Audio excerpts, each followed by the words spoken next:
Assalamualaikum warahmatullahi wabarakatuh. Bismillahirrahmanirrahim. Alhamdulillahirabbil alamin. Wa bihi nasta'in ala umuri dunya waddin. Wassalatu wassalamu ala asyrafil anbiya wal mursalin wa ala alihi wa sahbihi wa man sara ala nahjihi bi ihsanin ila yaumidin wa ba'd. Allahumma inna nas'aluka ilman nafi'a wa na'udzubika min ilmin la yanfa'. Allahumma 'allimna ma yanfa'una wanfa'na bima 'allamtana. Allahumma aslih lana umurana kullaha wa wulata umurina wa umura sya'bina wa baladina. Allahumma ansurna wal muslimin al madlumina fi Filistin wa fi kulli makan. Innaka waliyyu dzalika wal qadiru alaih. Alhamdulillah, kita panjatkan puji dan syukur kita kepada Allah Subhanahu wa taala atas segala nikmat dan karunia Allah berikan kepada kita, sebagaimana salawat dan salam semoga tercurah kepada Rasulullah alaihi salatu wassalam beserta para keluarga, para sahabat dan orang-orang yang istiqomah berjalan di bawah naungan sunnah beliau sampai hari kiamat kelak. Kita meminta kepada Allah Subhanahu wa taala dengan nama-nama yang husna dan sifat-sifat yang maha mulia, Allah berikan kepada kita ilmu yang bermanfaat. Allah Subhanahu wa taala berikan keberkahan di majelis ini, dan Allah Subhanahu wa taala perbaiki urusan kita dan urusan pemimpin-pemimpin kita, urusan rakyat dan bangsa kita. Dan semoga Allah Subhanahu wa taala menolong kita dan saudara-saudara kita khususnya yang terzolimi di Palestina dan berbagai macam tempat. Allah Maha berkuasa atas segala sesuatu. Hadirin yang Allah muliakan, teman-teman mahasiswa, mahasiswi yang semoga dijaga oleh Allah Subhanahu wa taala. Sebuah kebahagiaan bisa bersua dengan teman-teman semua, dan semoga pertemuan ini diberkahi dan diterima oleh Allah Subhanahu wa taala. Amin ya rabbal alamin. Dan pada kesempatan kali ini kita akan berbicara tentang sebuah tema, dan saya lebih memilih kalau lebih banyak interaksi di kesempatan kali ini. Dan tema yang diminta untuk diangkat pada duha kali ini adalah, apa sih tema kita hadir? Ya, quarter life crisis ya. Tema yang cocok dengan raut wajah jamaah sekalian kayaknya. Ini muka-muka banyak masalah semua. Ya. Ya. Ada yang tersinggung nggak saya bilang begitu? Berarti ya nggak tersinggung. Alhamdulillah. Sebenarnya punya muka banyak masalah itu positif atau negatif sih, teman-teman? Tapi benar ya, banyak masalah ya, banyak krisis. Nggak punya muka banyak masalah itu positif atau negatif? Kenapa positif? Ya karena saya banyak masalah gitu, jadi justifikasi. Atau hidup di tengah-tengah krisis gitu, itu positif atau negatif, teman-teman? Gimana? Ada yang punya ide nggak? Atau saking beratnya kalian nggak bisa mengucapkan satu kata patah pun juga? Ya. Kenapa tuh?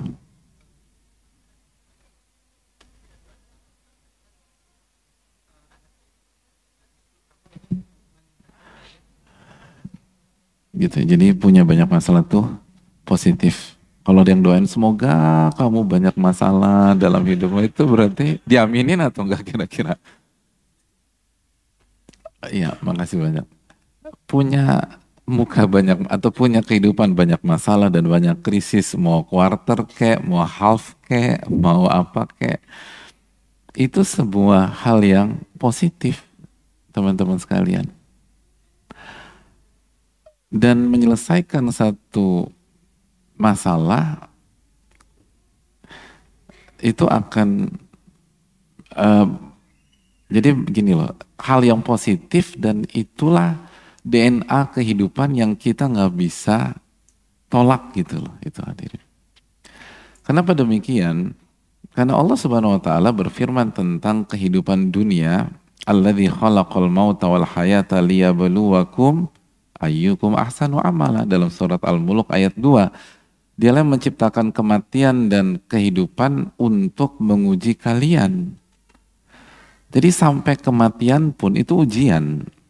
Jadi ada ketika orang ingin suicide itu karena ujiannya banyak, kasih tahu dia Al-Mulk ayat 2 bahwa kematian pun itu adalah ujian, itu bukan solusi.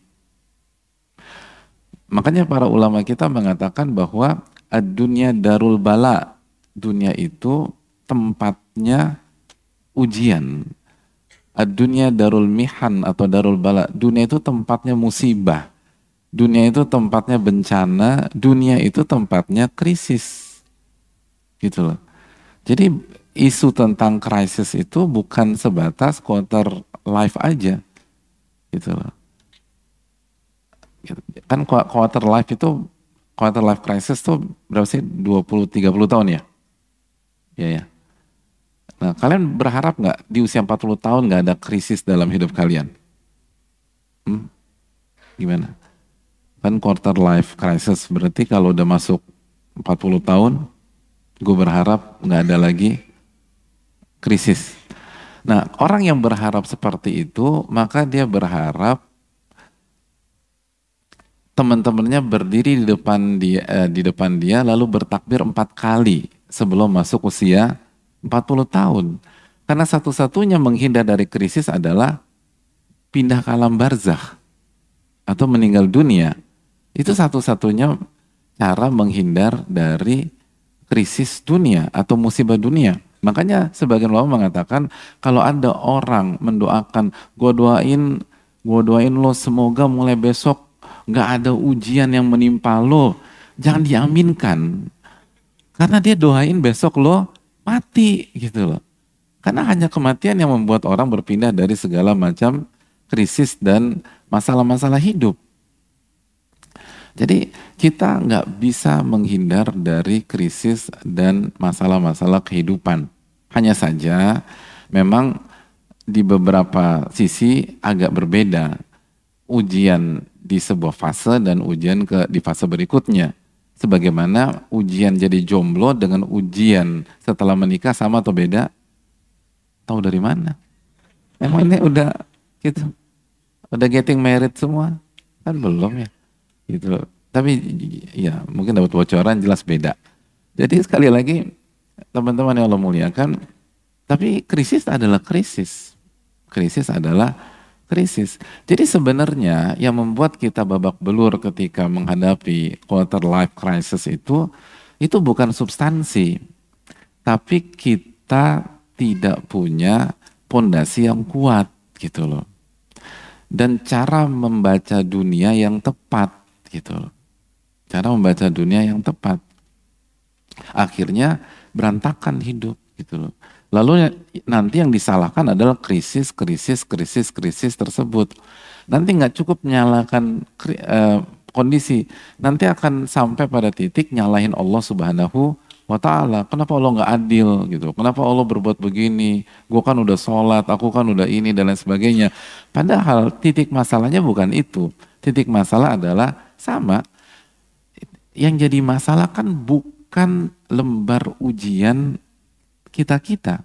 Ketika kita harus ujian sebuah mata kuliah tertentu, yang jadi masalah adalah sebelum Anda menghadapi ujian, persiapan Anda nggak matang. Itu yang jadi masalah. Kalau persiapan Anda matang, Anda mau diujungkir balik dikasih ujian apapun, no issue. Gitu. Atau yang jadi masalah adalah cara Anda menjawab soal ujian tersebut. Jadi nggak ada, sebenarnya isu kita lulus atau enggak kan bukan di lembar ujian, tapi di lembar jawaban gitu loh. Dan lembar jawaban itu dipengaruhi oleh persiapan hamin gitu loh. Jadi teman-teman yang Allah muliakan, yang harus kita renungkan adalah kita punya masalah besar dalam membangun pondasi. Lalu bagaimana membaca sebuah atau melihat sebuah krisis. Itu poin. Jadi ini bukan tentang ini bukan tentang clueless tentang masa depan. Masa depan pada akhirnya adalah clueless juga gitu loh. Wa ma tadri nafsun madza taksibu goda, kata Allah. Seseorang itu nggak akan pernah tahu apa yang akan terjadi esok hari. Nggak akan tahu gitu loh. Jadi seseorang itu nggak akan tahu apa yang akan terjadi di esok hari, dalam surat Luqman ayat 34. Tapi ketidaktahuan kita tentang masa depan bukan berarti kita punya mental illness gitu loh, atau anxiety atau hal-hal lain. Itu bukan tentang itu. Masalah kita bukan tentang biasnya masa depan.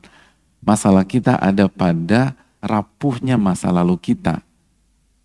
Tidak apa namanya less preparation gitu di masa lalu. Bukan gimana ngadepin masa depan, enggak. Bukan tentang itu. Nabi SAW itu ketika di Gua Hiro dan menghadapi sosok yang nggak pernah beliau temui dan pada akhirnya merubah masa depan beliau. Bayangkan dari pengembala kambing lalu jadi bisnismen, tiba-tiba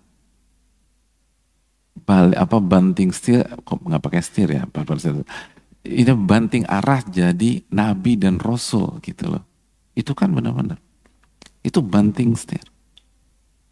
Sama seperti teman-teman sekalian yang kayaknya gue salah jurusan nih gitu loh. Karena gue kan banyak banget. Bayangin gak sih jadi Nabi SAW? Enggak. Makanya silakan baca hadis.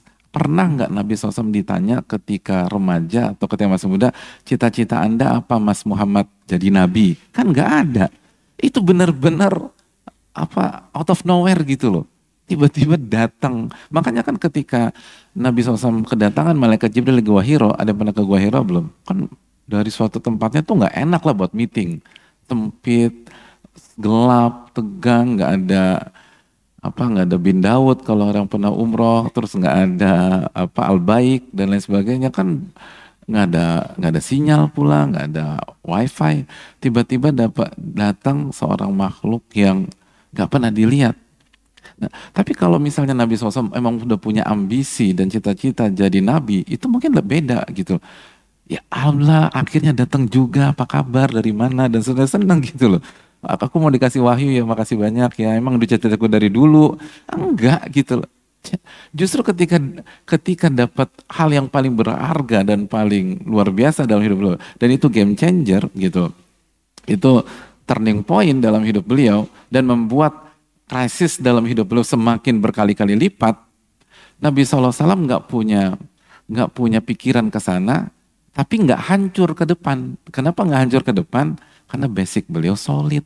Makanya ulama akidah mengatakan, walaupun Nabi SAW baru dapat wahyu di usia 40 tahun, tapi beliau nggak pernah melakukan kesyirikan. Semenjak kecil, lalu remaja dan seterusnya. Dan kita tahu kisah di Bani Sa'ad ketika hati beliau dicuci oleh malaikat Jibril. Jadi beliau menghadapi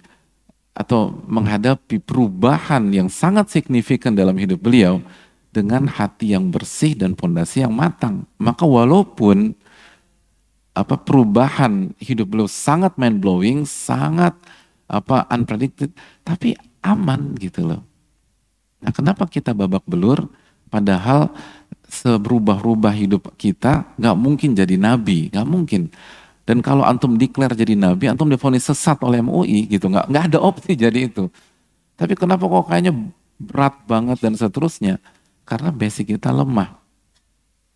Sedikit intermezzo, kenapa saya komparasikan antum dengan Nabi, itu karena sebuah hadis Nabi SAW.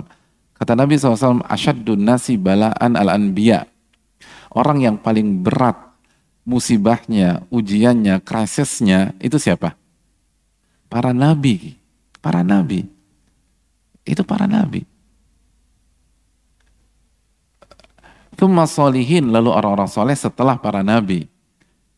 Jadi maksud saya ketika saya mengatakan kita udah nggak mungkin jadi nabi, itu berarti kita nggak akan pernah mengalami krisis seperti mereka mengalami krisis. Tapi kenapa kita babak belur, mereka tenang-tenang aja dalam tanda kutip ya. Artinya mereka nggak kena anxiety, mereka nggak kena mental illness, mereka nggak perlu healing gitu loh, mereka nggak segala macam gitu. Tapi kenapa dikit-dikit kita kayaknya gue perlu healing nih, perlu healing nih, perlu healing gitu. Karena sekali lagi pondasi kita lemah. Nah, kalau ingin menyelesaikan quarter life crisis ini, maka kita harus back to basic, teman-teman, gitu loh. Harus kembali membangun pondasi kita, itu poinnya. Begitu pondasi kita solid, maka ke depan biidznillah tidak akan ada hal yang akan menghancurkan kita. Berat mungkin, susah mungkin, atau dan kita harus keluarkan best effort kita mungkin, tapi kita nggak akan hancur. Sebagaimana orang-orang salah tidak akan hancur dengan berbagai macam krisis, itu poin. Dan sekali lagi, dan itu sudah terbukti ketika Usama bin Zaid hidup tumbuh ya dari masa kecil bersama Nabi kita SAW dan hidup di rumah Nabi SAW di usia more or less 17 tahun, beliau sudah bisa memimpin pasukan, gitu loh. Pertanyaan saya kepada antum usia berapa? Usia berapa sekarang? 37. Oh, mungkin karena aura kematangan gitu, enggak? Bukan. Oke, 20. Oke, pertanyaan berikutnya, pasukan apa yang sudah pernah antum pimpin dalam hidup? Ada gitu loh. Usama bin Zaid 17 tahun dan itu para sahabat-sahabat senior jadi makmumnya bisa. Kenapa demikian? Pondasinya solid gitu loh. Ali bin Abi Thalib kita tahu bagaimana beliau dikasih misi untuk menggantikan Nabi SAW di tempat tidur pada saat malam hijrah. Padahal masih muda. Dan itu taruhannya nyawa. Dan gak ada isu. Jadi sekali lagi teman-teman, yang harus kita lakukan adalah back to basic dan bangun pondasi kita. Nah itu yang paling penting. Dan gak ada pondasi yang lebih baik daripada iman dan amal soleh. Iman dan ibadah. Kalau iman dan ibadah kita solid, maka semua akan solid. Kan ini demikian. Intinya kan kalau mau jadi pendekar kan atau misalnya kalian mau jadi mau jadi petinju atau mau jadi atlet UFC dan seterusnya, pertama-tama belajar apa dulu? Langsung ribut gitu loh. Lalu tarung. Latihan pondasi kan. Kuda-kuda dulu. Dan memang itu bisa jadi menyebalkan, membosankan, capek. Tapi itulah basic yang harus dilakukan oleh seluruh petarung-petarung nomor 1. Kalau pondasi nggak kuat, kuda-kuda nggak kuat, lalu footwork nggak kuat, Anda akan hancur di saat Anda bertarung, khususnya di kondisi-kondisi krisis menghadapi lawan Anda. Semua demikian. Nah yang jadi masalah, coba kita tanya diri kita, sudahkah kita membangun pondasi kehidupan? Sudahkah kuda-kuda kita kuat untuk menghadapi kehidupan? Dan kalau belum, sejauh mana awareness kita untuk membangun hal tersebut? Dan terbukti kan ketika kita SD, banyak di antara kita nggak pernah punya isu seperti ini, gitu loh. Siapa yang SD antum baik-baik aja kan? Nggak juga. Jadi dari kecil hidup antum udah berat. Nggak, SD nggak. Padahal sebenarnya coba sebutkan quarter life crisis itu apa aja sih contoh? Apa? Kasih contoh dong. Loh, berarti itu sampai clueless nggak blank gitu loh. Antum tahu arah pulang kan habis dari sini? Oke, quarter life crisis itu apa? Oke. Ketakutan ekonomi. Kasih parfum dulu. Atau bisa dijual sehingga ekonomi bisa terbentukkan. Ketakutan ekonomi. Betul. Ketakutan ekonomi. Antum dari keluarga kaya bukan? Oke. Berarti poin ini ketika antum usia 1 tahun, 2 tahun terjadi apa enggak? 1 tahun, 2 tahun, 3 tahun, 4 tahun pas lagi kecemplung di sumur atau di got dulu? Enggak. Padahal secara substansi ada enggak Ada gitu loh. Ada. Emang antum dulu punya penghasilan? Gak punya. Skill antum waktu usia 3 tahun, 4 tahun dengan sekarang lebih bagus mana? Lo kerangka berpikir atau critical thinking antum usia 3 4 tahun dengan sekarang bagusan mana? Substansi sama. Modal lebih bagus sekarang. Kenapa sekarang isu itu muncul sedangkan 3 4 tahun kita nggak ada isu sama sekali? Antum lahir di usia berapa sih? Usia berapa lagi? Lahir tahun berapa? Lahir tahun berapa? Hah? 2000 berapa? 2013? Masa? 2004. 2004 itu awal reformasi ya. Kan, kan pada saat antum misalnya tahun 2000-an awal gitu ya antum. Tahun 2000-an awal kan Indonesia masih beradaptasi setelah krisis kan. Dan ada krisis politik besar-besaran di kita. Kenapa antum nggak galau? Gitu. Itu tadi poin. Jadi sekali lagi, padahal substansi yang terus apa lagi? Ekonomi, terus apa lagi sekarang? Apa? Apa? Apa? Nggak kedengeran. Karir. Karir. Lebih spesifik gimana? Di saat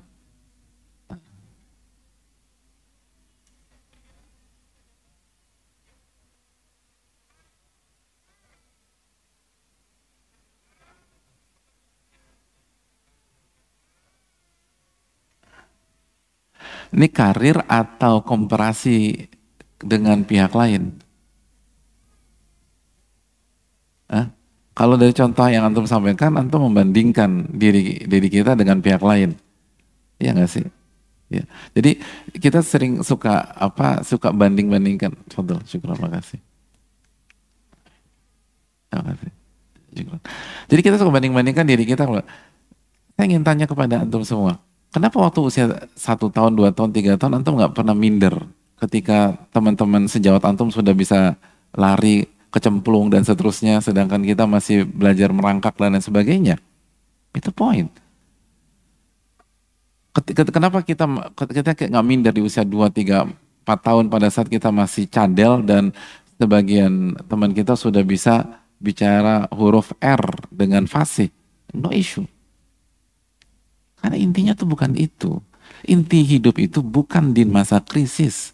Inti hidup tentang basic. Karena pada saat usia-usia tersebut, Nabi SAW bersabda tentang diri kita, Kullu mauludin yulalu alal fitrah. Bayi yang lahir semuanya lahir di atas fitrah. Oke, belum terkontaminasi. Fa'abawah yuhawidanihi. Lalu orang tuanya menjadikan mereka Yahudi atau Nasrani atau Majusi. Baru di fase-fase berikutnya kita terkontaminasi oleh lingkungan. Lalu kita stagnan, alih-alih membangun basic yang kuat, pondasi yang solid, kuda-kuda yang kokoh, kita nggak ngapa-ngapain. Dalam arti, ya kita sibuk dengan urusan duniawi kita. Akhirnya kita fragile, kita rapuh, kita ringkih, dan akumulasi dari itu semua mulai terasa pada hari-hari ini biasanya. Jauh dari orang tua nggak bisa kirim lagi, baru. Padahal sebenarnya isunya dari dulu. Oleh karena itu teman-teman sekalian, bangun pondasi lebih kuat, maka kita akan bisa melalui quarter life crisis ini dengan baik. Ini prolog dari saya rasa cukup, saya mau pulang. Belum ya? Oh belum.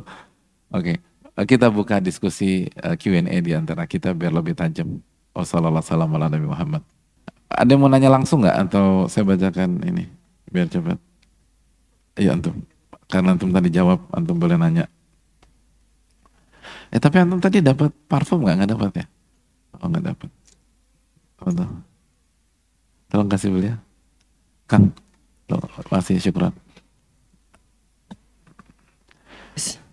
Tes, kedengaran. Assalamualaikum warahmatullahi wabarakatuh, Ustaz. Waalaikumsalam warahmatullahi wabarakatuh. Perkenalkan, saya Nawahir Faujan, biasa dipanggil Faujan. Saat ini saya dari Magister Farmasi Unpad. Sebelumnya terima kasih atas kesempatan dan materi yang luar biasa memberikan. Sabar. Tarik nafas. Tenang. memberikan insight yang baru bagi saya. Semoga Allah Subhanahu wa Ta'ala merahmati para ulama dan ustadz beserta keluarga. Saya izin bertanya. Fauzan dari Unpad? Iya, dari Unpad. Fakultas apa? Farmasi. Farmasi. Ya, gimana Fauzan? Ya, saya izin bertanya terkait bagaimana cara menyeimbangkan ambisi akademik dan karir dengan tanggung jawab spiritual agar perjuangan mengejar studi tidak membuat kita jauh dari tujuan akhirat. Kemudian sebagai mahasiswa yang sedang menempuh S2 berencana lanjut S3, bagaimana caranya membedakan antara mengejar mimpi duniawi dan dengan berjalan di jalan Allah melalui ilmu agar tidak terjebak sekedar ambisi pribadi. Semoga Allah memudahkan Ustadz untuk menjawabnya. Jazakumullah khairan katsiran. Terima kasih. Terima kasih. Terima kasih Pak Ustadz. Yang pertama, harapan kami yang sudah lawas ya, yang kita beda. Kalian tuh harus jago gitu pokoknya. Muslim itu harus jago di bidang masing-masing. Adapun pakai jalur formal atau tidak itu hanya sarana. Hanya sarana gitu loh. Kan itu poin. Jadi dan semua itu sekolah. Semua itu sekolah. Jadi mau jalur formal atau tidak itu kembali ke masing-masing, kembali ke takdir kita masing-masing dan kembali ke pintu yang Allah buka kepada kita masing-masing. Tapi pesannya adalah kalian tuh harus jago lah gitu loh teman-teman sekalian. Karena itu perintah dari Allah Subhanahu wa Ta'ala. Makanya doa orang-orang beriman sekali lagi dalam surat Al-Mumtahanah ayat 5, wahai Rabb kami janganlah jadikan kami sebagai fitnah bagi orang-orang kafir. Dan ampuni kami, wahai Rabb kami. Innaka antal azizul hakim. Apa maksud fitnah bagi orang-orang kafir? Jangan sampai kita menjadi seorang yang underperforming dan ketika performa kita buruk, itu menjadi peluru yang ditembakkan pihak yang benci dengan agama kita atau pihak luar sehingga menjadi black campaign untuk agama kita dan umat gitu loh. Akhirnya dipukul rata gara-gara kita tidak punya performa yang baik. Itu doanya orang-orang beriman. Jangan sampai kita jadi fitnah. Al-Mumtahanah 5. Artinya orang beriman tuh harus punya performa yang bagus. Sehingga menjadi dakwah secara hal atau dakwah secara tidak langsung gitu loh. Kan kita tahu bahwa Indonesia menjadi negara dengan populasi umat Islam terbesar di dunia kan bukan karena dengan senjata, bukan dengan perang, tapi dengan kualitas karakter, attitude dari orang-orang sipil, pedagang dan seterusnya yang masuk ke sini dan mereka punya performa yang sangat bagus sehingga orang-orang pada tertarik dan masuk ke dalam Islam. Nah itu poinnya. Jadi memang kalian tuh harus jago apapun itu. Harus jago. Dan belajar serius gitu loh. Belajar serius. Masalah kita tuh cuman di satu poin lah teman-teman. Antara tujuan dan sarana itu aja. Kan salah satu masalah paling prinsip dalam kehidupan kan itu. Kita tuh suka salah paham. Yang menjadi sarana atau jalan kita jadikan tujuan. Yang tujuan kita jadikan sarana atau jalan, itu aja. Kalau kita bisa meluruskan ini, maka insya Allah akan semua akan ada isu. Tujuan kita jelas, mencari wajah Allah SWT. Tujuan kita pulang ke kampung akhirat kita. Kata Nabi SAW, kun fid dunya ka'annaka gharib aw abirus sabil. Jadilah Anda di dunia itu seperti orang yang asing atau orang yang sedang melakukan perjalanan. Makanya perjalanan kemana? Pulang kepada Allah Subhanahu wa Ta'ala. Jadi dunia itu bukan tujuan, dunia itu jalan menuju tujuan tersebut gitu loh. Selama kita jadikan dunia sebagai jalan dan apa purpose kita atau goals kita adalah mencari ridho Allah, mencari wajah Allah Subhanahu wa Ta'ala dan pulang kembali kepada Allah dan hidup kekal di akhirat, maka semua pencapaian dan achievement teman-teman sekalian di dunia akan bermanfaat dan akan menjadi amal soleh jika diniatkan karena Allah dan akan membantu akhirat kita. Kenapa Nabi SAW bisa begitu spektakuler merubah bangsa Arab hanya dalam waktu 23 tahun dari bangsa yang gak dianggap di percaturan dunia menjadi bangsa yang sejajar dengan Romawi dan Persia. Di antara faktornya setelah taufik dari Allah, Nabi SAW punya tim yang komplit gitu loh. Beliau punya tim yang komplit. Beliau punya pakar-pakar militer, beliau punya pakar-pakar budaya, beliau punya para expert di expertise yang memang menjadi power di masa itu gitu loh. Makanya Khalid bin Walid nggak disuruh banting sir belajar khusus tafsir atau hadis, enggak. Khalid bin Walid itu expertise-nya militer, disuruh fokus ke sana. Abu Hurairah disuruh fokus ke hadis, bukan disuruh mendalami fikih misalnya. Jadi ini hal penting. Setiap kita harus benar-benar maksimal di bidang masing-masing. Kembali ke surat Al-Isra 84. Qul kullun ya'malu ala syakilati. Setiap orang beramal sesuai bidangnya masing-masing dan kondisinya masing-masing. Itu poin. Intinya jangan jadikan dunia sebagai tujuan. Itu poin. Begitu kita nggak jadikan dunia sebagai tujuan, maka semua hal jadi berubah dan akan jadi lebih mudah. Itu poin. Itu hal poin. Ketika misalnya antum nggak jadikan dunia sebagai tujuan, otomatis antum nggak akan jadikan kekayaan menjadi tujuan. Ketika antum nggak menjadikan kekayaan jadi tujuan, maka antum akan siap hidup miskin. Begitu antum punya siap hidup miskin, dan itu maka antum akan aman dari berbagai macam worst case skenario dalam hidup, dan antum akan punya keberanian yang kuat, courage yang kuat, lalu nyali yang besar. Dan segala kenapa antum nggak takut miskin, antum berani melakukan langkah-langkah besar, antum berani mengambil antum jadi risk taker dalam hidup. Dan sekali lagi risk taker, courage dan seterusnya adalah syarat mutlak jadi orang-orang sukses. Dan itu semua lahir dari sense of purpose tadi itu loh teman-teman sekalian. Jadi dan itu basic kita adalah kita harus tahu tujuan hidup kita apa. Tujuan hidup kita cari wajah Allah Subhanahu wa taala. Wa ma khalaqtul jinna wal insa illa liya'budun. Tidaklah aku ciptakan jin dan manusia kecuali untuk beribadah. Itu tujuan kita. Tujuan kita juga untuk mengenal Allah dalam surat At-Talaq ayat 12. Lita'lamu annallaha ala kulli syai'in qadir, agar kalian tahu Allah itu Maha berkuasa. Gitu. Itu poin. Jadi tujuan hidup kita adalah mengenal Allah, nama-nama dan sifat-sifat Allah, lalu berikutnya beribadah hanya kepada Allah. Begitu kita bisa menjadikan itu DNA hidup kita, semua masalah selesai. Semua masalah selesai bukan antum nggak keluar dari krisis ya, tapi antum bisa berhasil dalam menjalani semua krisis dan ujian-ujian kehidupan. Jadi itu poin. Jadi belajar yang benar, belajar yang serius, harus jago-jago itu, dan sesuai dengan bidang masing-masing. Dan kita harus juga tahu apa needs di kemudian hari gitu. Peta akan berubah teman-teman sekalian. Peta akan berubah.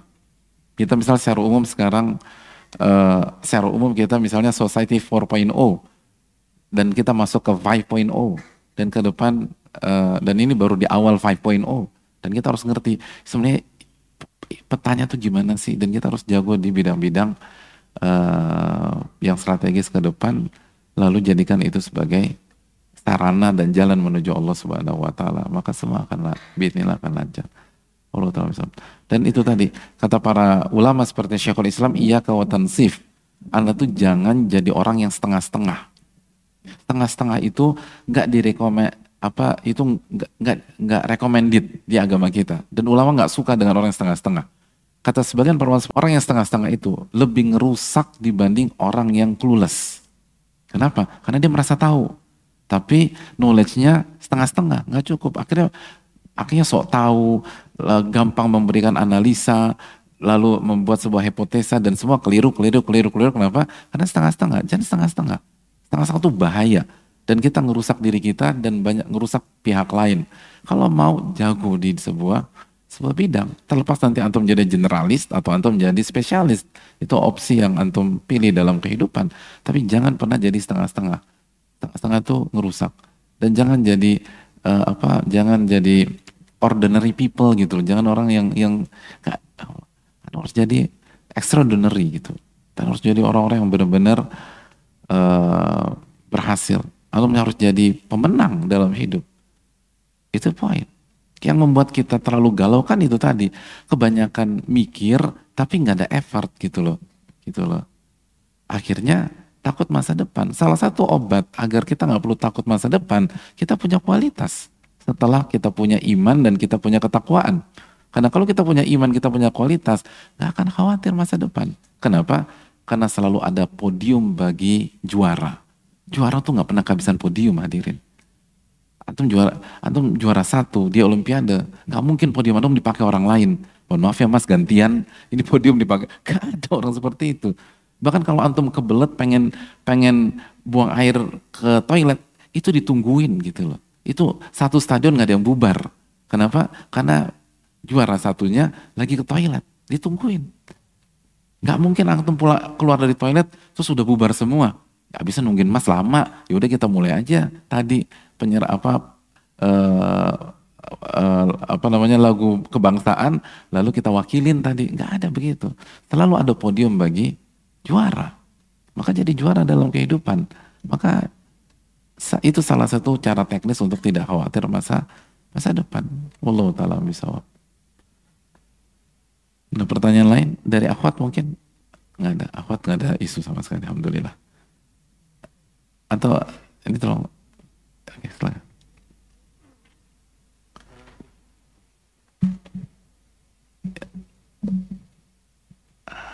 Ya, silakan. Bismillah. Assalamualaikum warahmatullahi wabarakatuh. Waalaikumsalam warahmatullahi wabarakatuh. Ustadz, perkenalkan saya Tria Zuhur Ardiansyah. Saya dari Universitas Pendidikan Indonesia UPI Setiabudi. Dari UPI ya? Betul Ustadz. Ya. Terus? Sebelumnya jazakallah khairan Ustadz atas kesempatannya. Semoga Allah Subhanahu wa Ta'ala menjaga Ustadz, para ulama. Semoga Allah Subhanahu wa Ta'ala menjaga Ustadz, para ulama, amin, dan seluruh umat muslim dimanapun berada. Allahumma amin. Afwan Ustadz, izin bertanya. Bagaimana cara kita sebagai anak muda, sebagai mahasiswa ini agar kita masa mudanya dicintai oleh Allah? Sedangkan kita mengetahui bahasanya apabila Allah mencintai hambanya,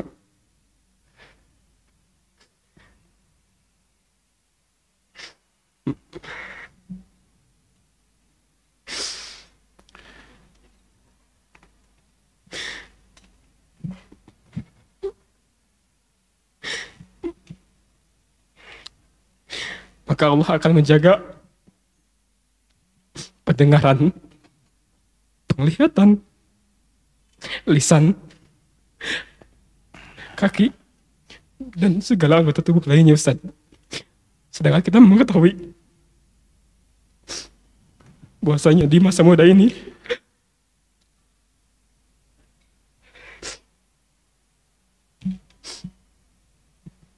ada banyak sekali fitnah, Ustaz. Dan kami ingin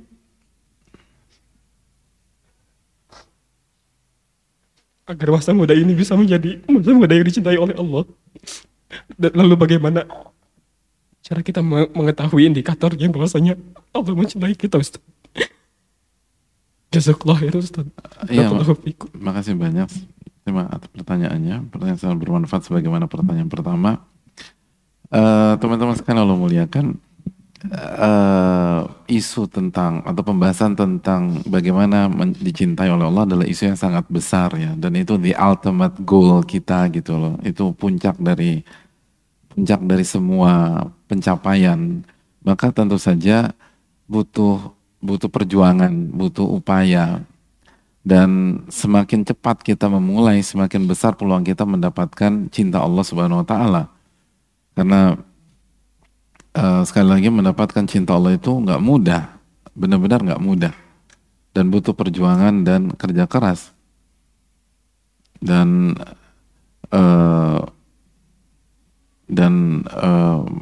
itu menyita waktu yang sangat luar biasa. Allah Subhanahu wa Ta'ala berfirman dalam surat Al-Maidah, contohnya ayat 54, ya ayyuhalladzina amanu man yartadda minkum an dinihi fasawfa ya'tillahu biqaumin yuhibbuhum wa yuhibbunah wa wahai orang-orang beriman, jika kalian murtad dari agama kalian, maka Allah akan menggantikan kalian dengan kaum yang lain yang Allah cinta kepada mereka dan mereka cinta kepada Allah Subhanahu wa taala. Ini ayat berbicara tentang orang-orang yang akan menggantikan pihak-pihak yang nggak loyal, pihak-pihak yang balik kanan dan seterusnya. Jadi pihak-pihak ini Allah cinta kepada mereka dan mereka cinta kepada Allah Subhanahu wa taala. Apa kriteria mereka? Apa sifat mereka? Nggak mudah, teman-teman. Yang pertama, adzillatin alal mu'minin. Mereka sangat rendah hati di hadapan orang-orang beriman. Sangat low profile, sangat rendah hati di hadapan orang-orang beriman. Aizzatin alal kafirin. Dan mereka punya izzah, punya kehormatan, punya pride di hadapan orang-orang yang kafir. Mereka nggak zolim sama orang kafir. Mereka nggak menganiaya orang kafir. Mereka nggak zolimi orang kafir. Tapi mereka punya bargaining position yang kuat. Mereka punya izzah itu kemuliaan. Itu tadi yang sebagaimana yang kita bahas tadi. Teman-teman tuh harus jago gitu loh. Agar orang-orang beriman tuh punya izzah, punya kemuliaan, bukan diinjak-injak, bukan dimarginalkan, bukan jadi tamu di rumah sendiri dan seterusnya. Jadi kita punya apa? Kita bisa berdiri tegap bukan karena kesombongan, bukan karena arogansi, bukan karena belagu, tapi karena keimanan kita dan karena skill kita. Sebagaimana Umar bin Khattab ketika membuka Palestina, itu kan powerful sekali teman-teman sekalian. Gimana powerfulnya? Umar buka Palestina ketika mengambil kunci di Baitul Maqdis, itu berhadapan dengan Romawi dalam kondisi apa? Telanjang kaki alias nyeker gitu loh. Dan itu sempat membuat sebagian sahabat pun terkejut karena pada saat itu Romawi itu penampilannya oke-oke semua. Tiba-tiba pemimpin nomor satu kita datang dengan kondisi telanjang kaki dan nggak pakai sepatu atau sendal, nyeker. Sampai dikasih masukan kan Abu Ubaidah. Tapi ternyata Umar bin Khattab punya pesan lain, pesan kepada Romawi dan pesan kepada kita semua, bahwa kata pesan Umar bin Khattab, nahnu qaumun, kata Umar bin Khattab, kita ini sebuah kaum yang dulu hina, lalu Allah muliakan kita dengan Islam. Dan kalau orang mencari kemuliaan selain dari Islam, Allah akan hinakan kembali dirinya. Allahu Akbar. Jadi Umar ingin memberikan pesan kepada umat Islam dan kepada Romawi pada saat itu, saya bisa mengambil alih Baitul Maqdis, Palestina, bukan dengan kekuatan militer saya, bukan dengan power saya, tapi dengan iman.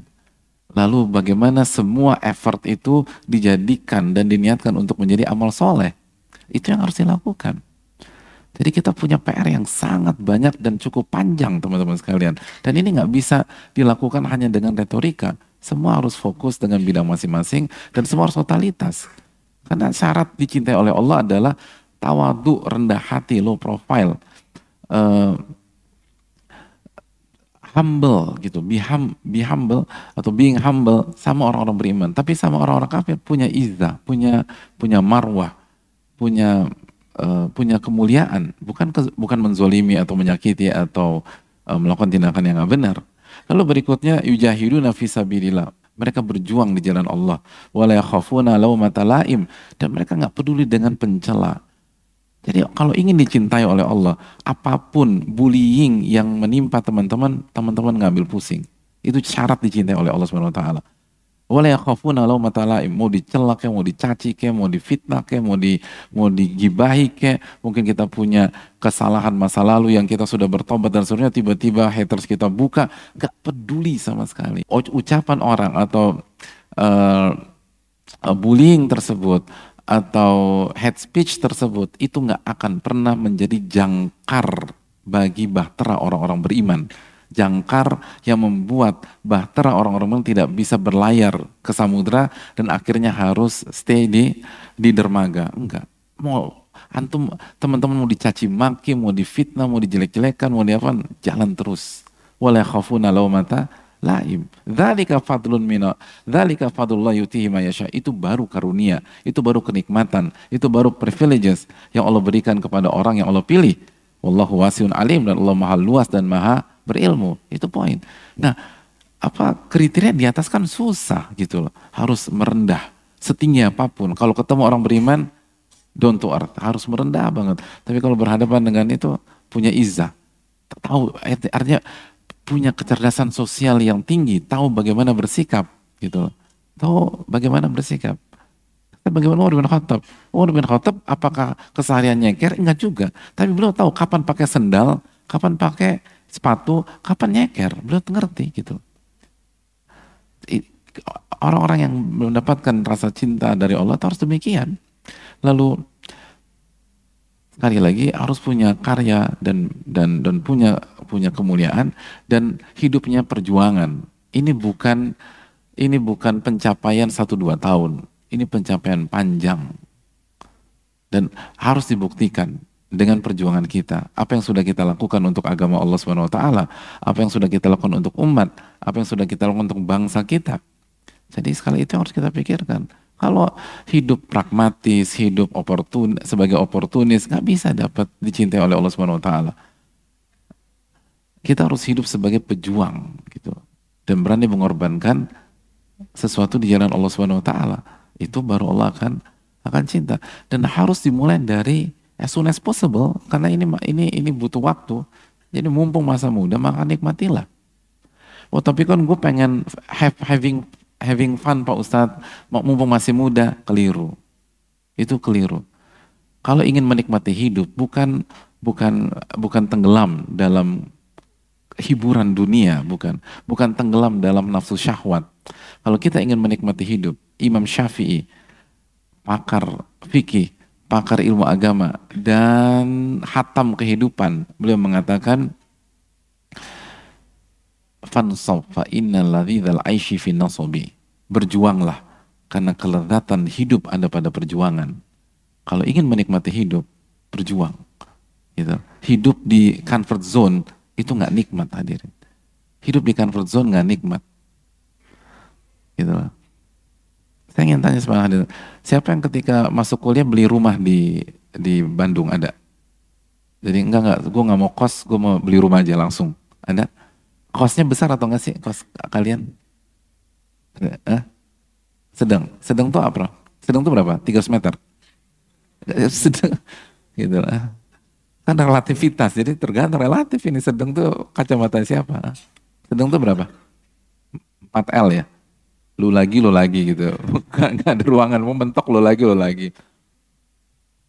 Kalau misalnya teman-teman mahasiswa atau mahasiswi dipersilahkan tinggal di sebuah rumah di Senopati, Jakarta. Tahu daerah Senopati? Oke. Antum kalau di Jakarta bilang, lu tinggal di mana? Senopati. Paling enggak lawan bicara akan pasang kuda-kuda lah, gitu. Ini bukan orang sembarangan tinggal di Senopati, gitu. Tinggal di Senopati, 7.000 meter, gitu loh. Itu luas lantai 1, gitu loh. Kalau seluruh rumah 2 hektar misalnya.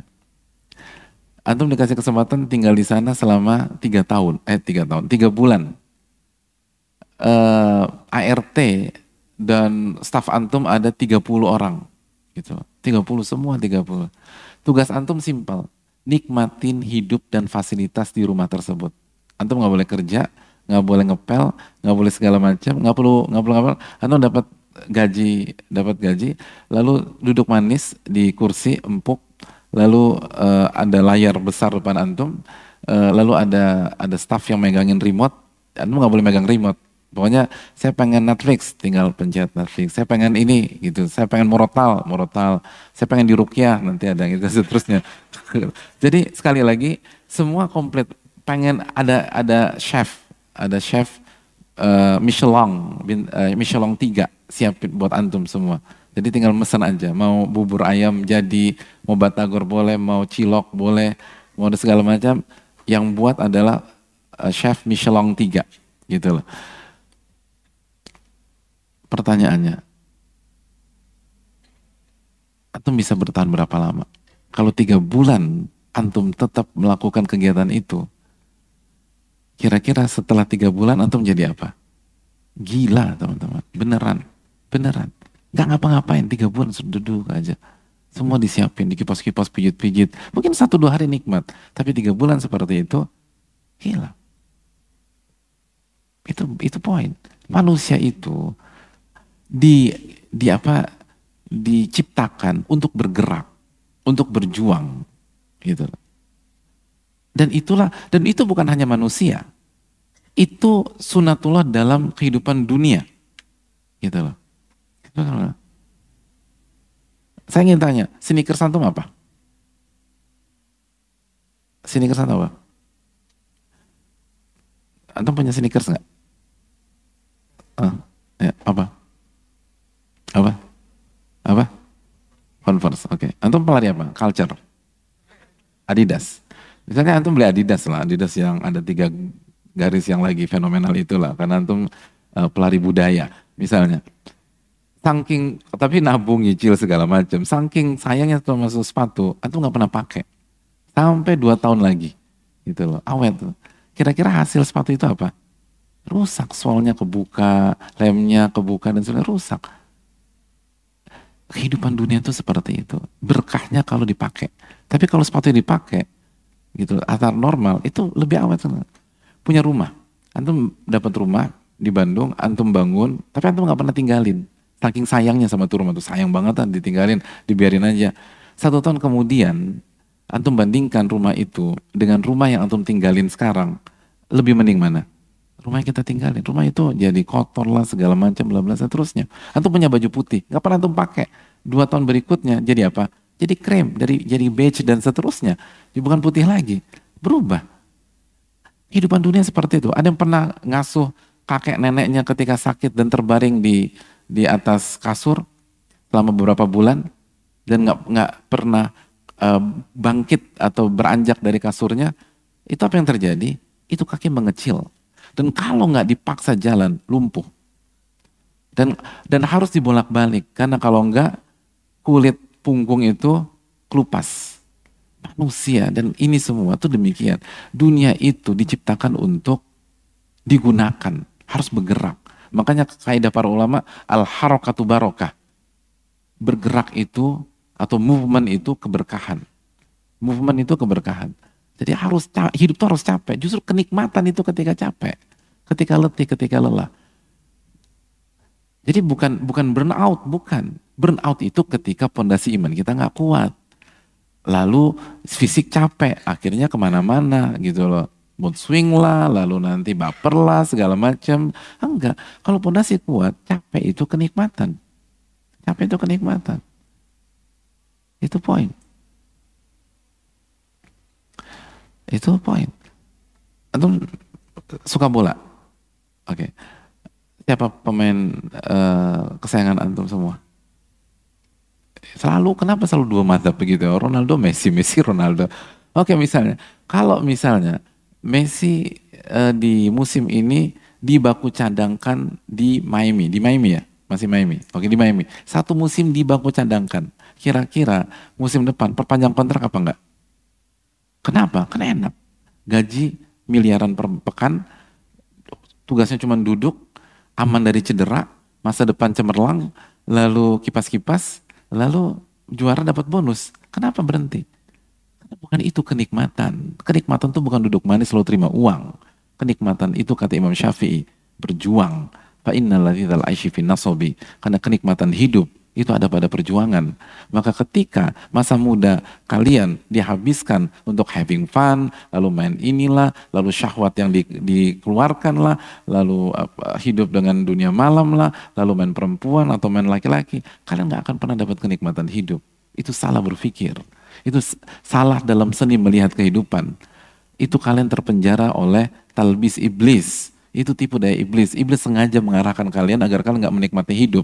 Kalau kalian menikmati hidup, kan belajar, kalian berkarya, kalian buat kalian lakukan sebuah percobaan, eksperimen, trial and error, buat sesuatu. Tapi pondasi harus kuat. Banyak doa, jangan lupakan Quranul Karim, sholat tahajud, jaga witir, sholat wajib dijaga, sunnah dikerjakan, maka kalian akan menikmati hidup. Kan ketemu dengan orang-orang successful people, bicara dengan mereka, sehingga ada energi dalam kehidupan, bicara sama orang-orang optimis, bicara sama orang-orang yang optimistik, lalu bicara dengan orang-orang yang berhasil, yang ketika krisis mereka tetap mengumbar optimisme, ketemu dengan mereka. Lalu pondasi iman dikuatkan, maka kalian akan bismillah nikmatin hidup, sayang gitu loh. Syaitan nggak pernah mau kalian berhasil.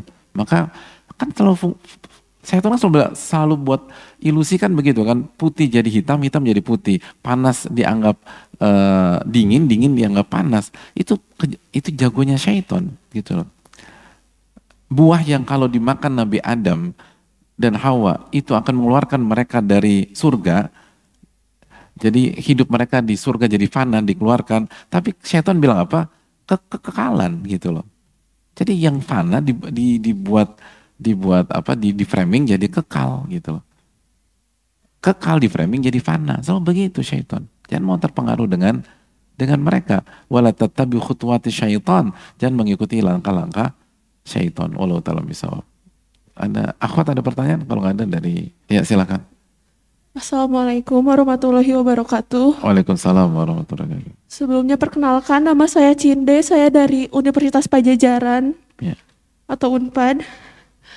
Izin Ustadz, mungkin saya di sini saya bukan mau bertanya, tapi saya ingin meminta doa dari Ustadz dan dari teman-teman sekalian di sini yang mungkin mohon dipimpin oleh Ustadz untuk mendoakan ayah saya yang baru saja berpulang pada Selasa kemarin, yang mana kebetulan beliau berpulang sesaat setelah melaksanakan ibadah umroh, yang mana beliau drop di dalam pesawat ketika menuju kembali ke tanah air dan tidak terselamatkan sehari setelah beliau mendarat di Indonesia. Mungkin mohon saya meminta doa dari Ustadz dan dari teman-teman sekalian untuk bekal ayahanda saya, bekal ayahanda tercinta saya di alam sana. Semoga teman-teman sekalian berkenan dan semoga doa baik teman-teman menjadi kebaikan pula untuk kalian semua. Untuk nama ayah saya, punten Ustadz, nama ayah saya Bapak Tarya Setiawan Bindi Hatma. Bapak siapa? Bapak Tarya Setiawan Bindi Setiawan. Hatma.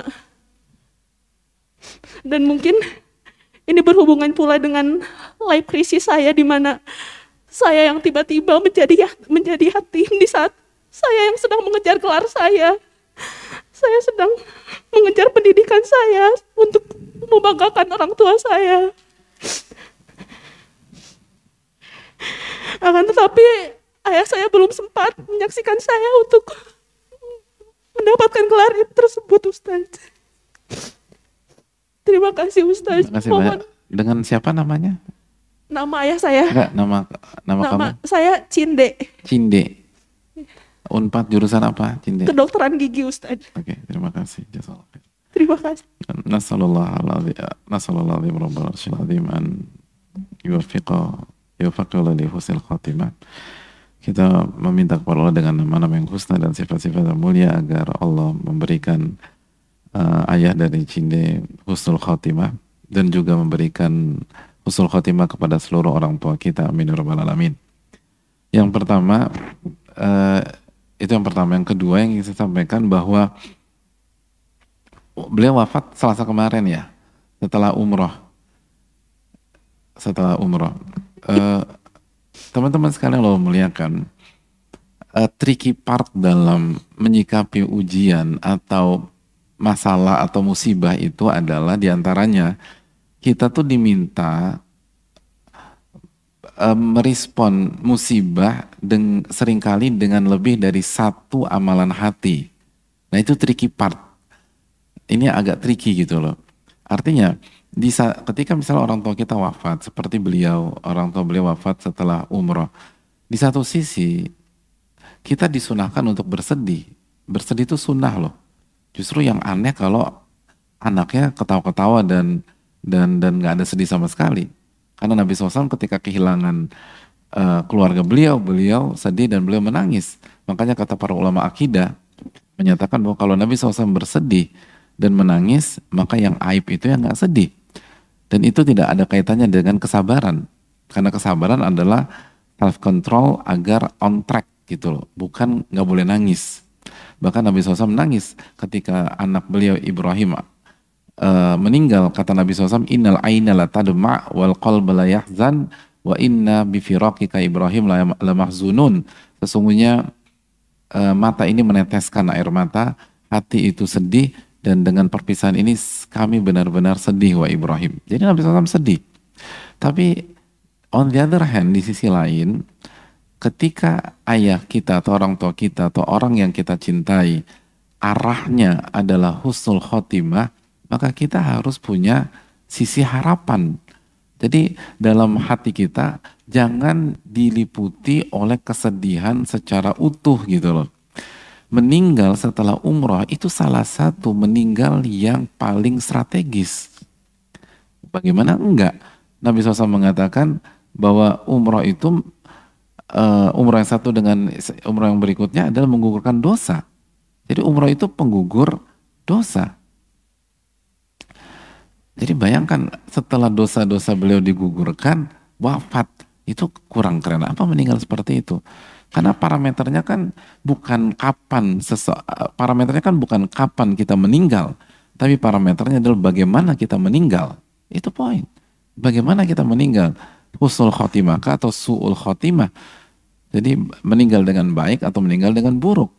Kalau kita dikasih atau orang tua kita dikasih meninggal setelah beribadah, setelah umroh, setelah sholat di Masjidil Haram yang pahala sholat di sana lebih dari 100.000 kali lipat sekali sholat. Lalu misalnya secara umum jamaah umroh itu beberapa hari di Masjidil Haram.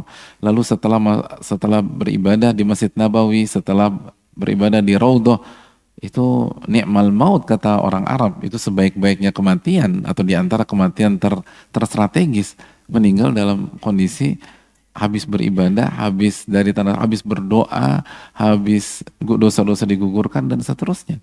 Jadi itu adalah kenikmatan yang luar biasa. Sehingga kalau kita beriman, kita nggak boleh memenuhi seluruh isi hati kita dengan kesedihan. Harus ada sisi harapan. Lalu yang berikutnya, di sini ada poin yang membuat kita bisa terpukul. Teman-teman yang Allah muliakan, jangan pernah menjadikan makhluk sebagai tujuan utama hidup kita. Jangan. Orang-orang beriman jelas, kalian tahu ayatnya, dan kalau mau cek ayatnya di ChatGPT hanya dapat beberapa detik. Allah berfirman, inna solati wa nusuki wa mahyaya wa mamati lillahi rabbil alamin. Sesungguhnya solatku, ibadahku, sesembelihanku, hajiku, umrahku, dan amal ibadah yang lain, lalu hidupku dan matiku untuk siapa? Aku persembahkan untuk Allah. Aku persembahkan untuk Allah. Bukan untuk A, bukan untuk B, bukan saya, untuk Allah SWT. La syarikalah, tidak ada sekutu bagi Allah SWT. Wa bidzalika umirtu, dan aku diperintahkan untuk demikian. Wa ana awwalul muslimin, dan aku pertama kali beriman. Surat Al-An'am ayat 162. Jadi teman-teman yang Allah muliakan, Allah berfirman dalam Al-An'am 162 ini, sesungguhnya hidupku untuk Allah SWT. Berarti kita kuliah untuk siapa? Untuk Allah. Bukan untuk membuat bangga orang tua, tidak. Dan at-tabi dalam kaidah fikih mengatakan, itu kalau kita totalitas mencari wajah Allah, otomatis orang tua bangga, udah. Itu nggak perlu diniatkan. Goes without saying itu. Itu nggak perlu Anda inikan. Otomatis bangga. Antum misalnya walaupun ini bukan parameter keberhasilan ya, tapi anggap aja antum lulus dari ITB, Unpad atau UPI dan lainnya dengan IPK 4. Dan antum niatkan karena Allah SWT, lalu orang tua antum dapat kabar itu, bangga apa enggak? Ya bangga lah gitu loh. Itu otomatis, antum gak usah khawatirkan itu. Sama seperti yang kita bahas, hidup itu jangan jadikan dunia sebagai tujuan. Dunia itu jalan.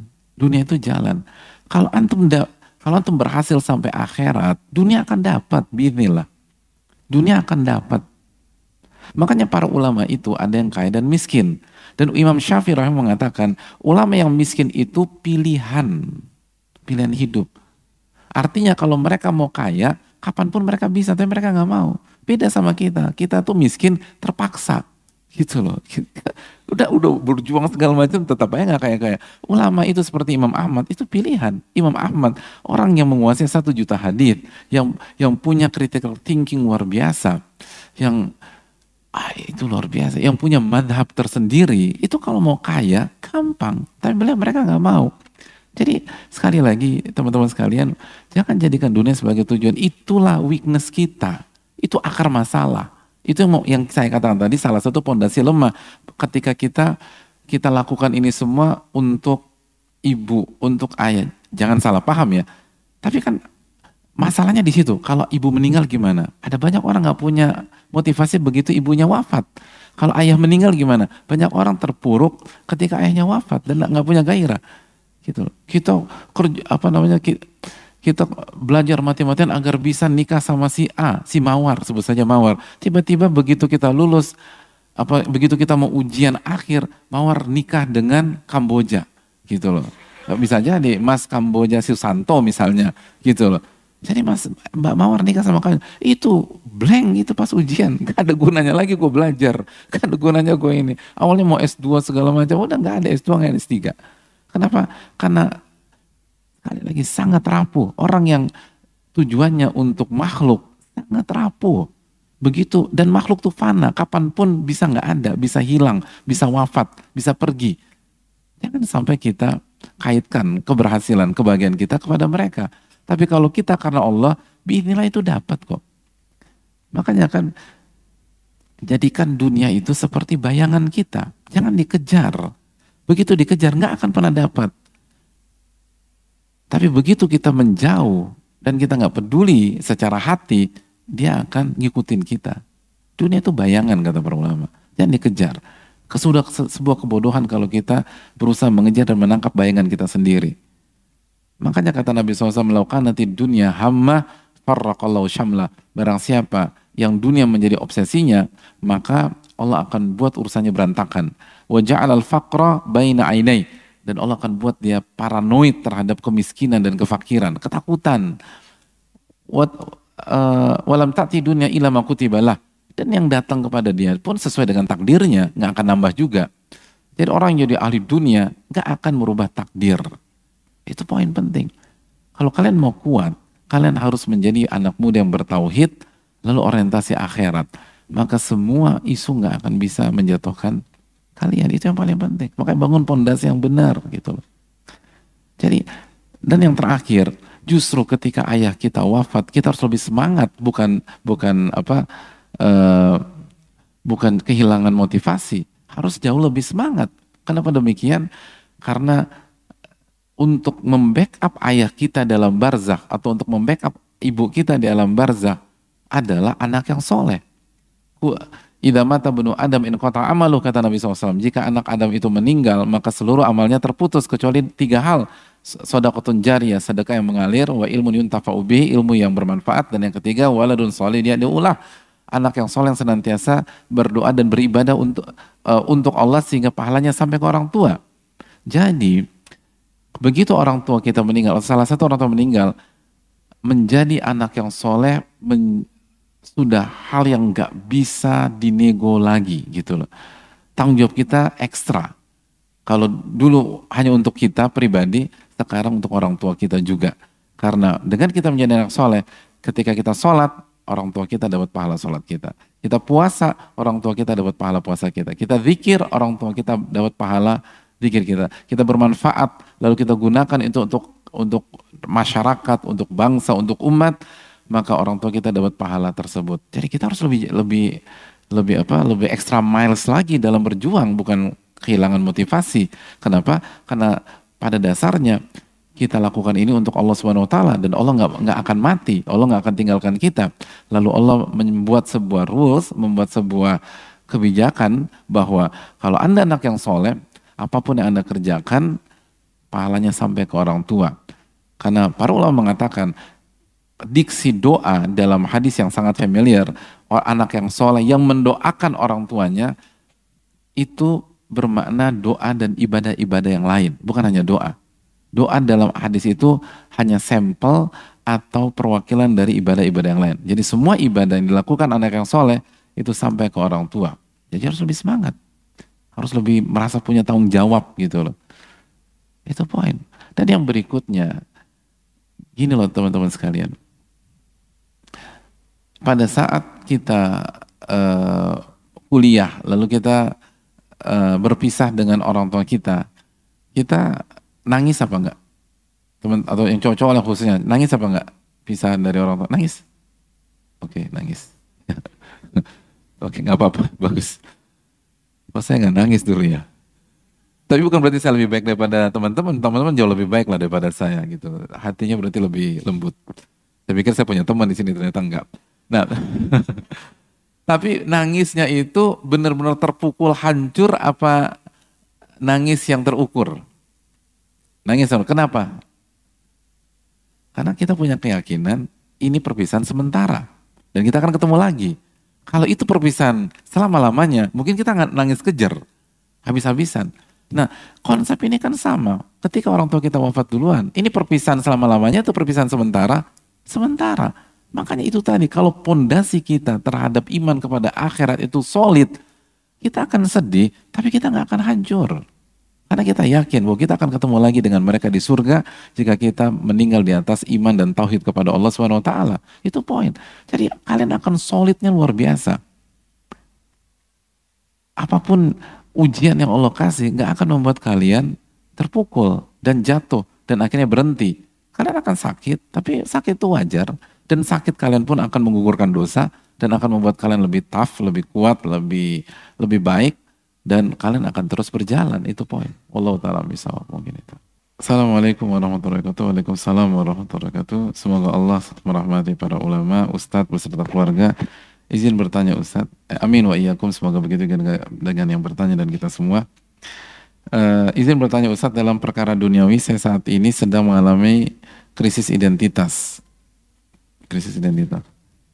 Saya merasa bingung ingin menjadi seperti apa saya nanti, atau panggilan jiwa apa yang saya miliki di dunia ini. Saya merasa bahwa saya hanya kaum mediocre atau rata-rata yang tidak memiliki kalian khusus spesial di bidang apapun, sehingga cukup sulit bagi saya untuk memberikan kontribusi yang berdampak bagi peradaban. Wah, tinggi sekali peradaban. Bagus lah, anak muda harus begitulah, gitu. Harus begini, bicara peradaban. Langkah seperti apa yang harus saya ambil dan bagaimana kiat-kiat menjalani sesuai tuntunan Islam? Mohon pencerahan Ustadz, jazakallahu khairan. Makasih banyak atas pertanyaannya. Kalau ketika kita clueless pada hari ini, teman-teman sekalian, itu bukan kartu mati kok gitu loh. Ada banyak orang sukses pada hari ini di masa kalian juga clueless gitu loh. Bahkan di masa kalian salah misalnya dan seterusnya, atau merasa bahwa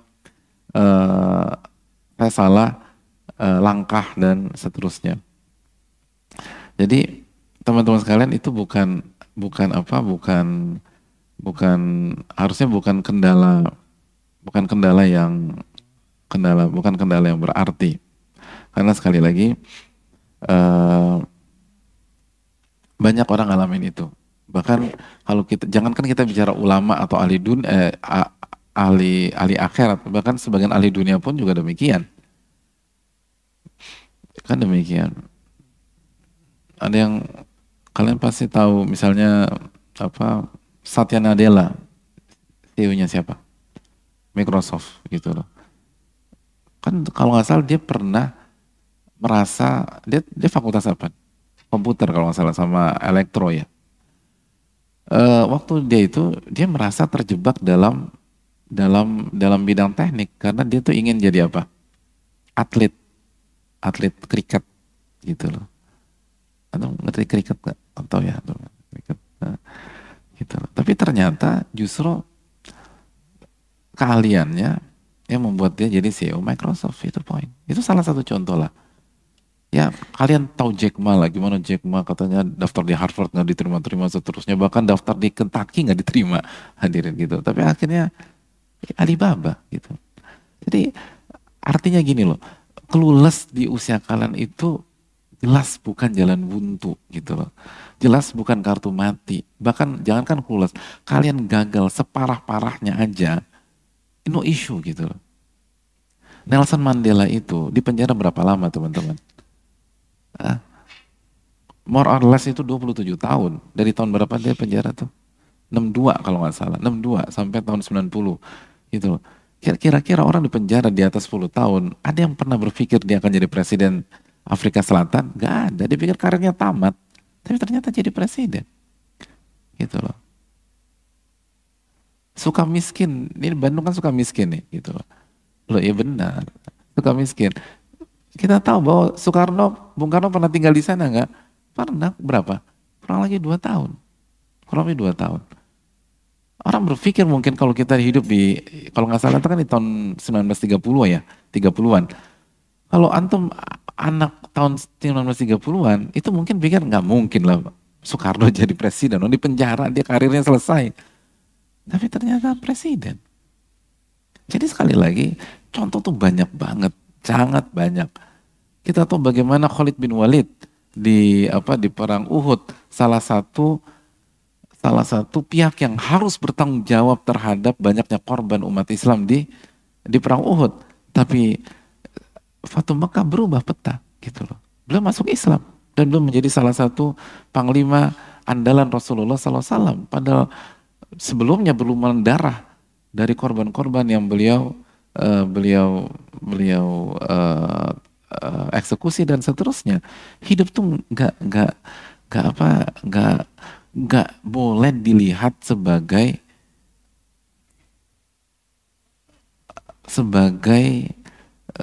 dinamika short term. Makanya membuat kita berantakan itu kalau kita punya pola pikir short term. Makanya kenapa kita harus berpikir long term. Karena sebuah hal besar, begitu kita melihat secara long term, itu bisa jadi kecil, teman-teman sekalian. Bukan besar lagi. Makanya kenapa kita disuruh beriman kepada hari akhir.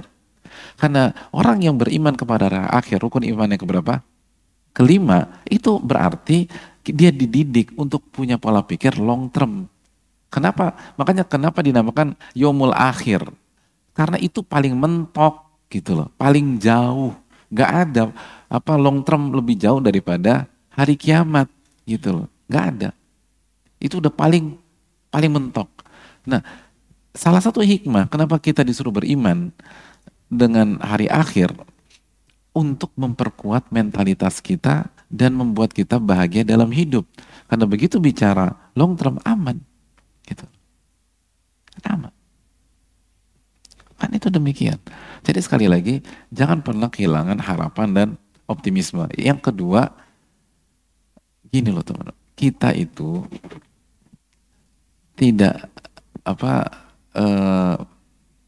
tidak harus gini. Ketika hadirin punya masalah atau ada orang punya masalah dengan paru-parunya atau dengan jantungnya,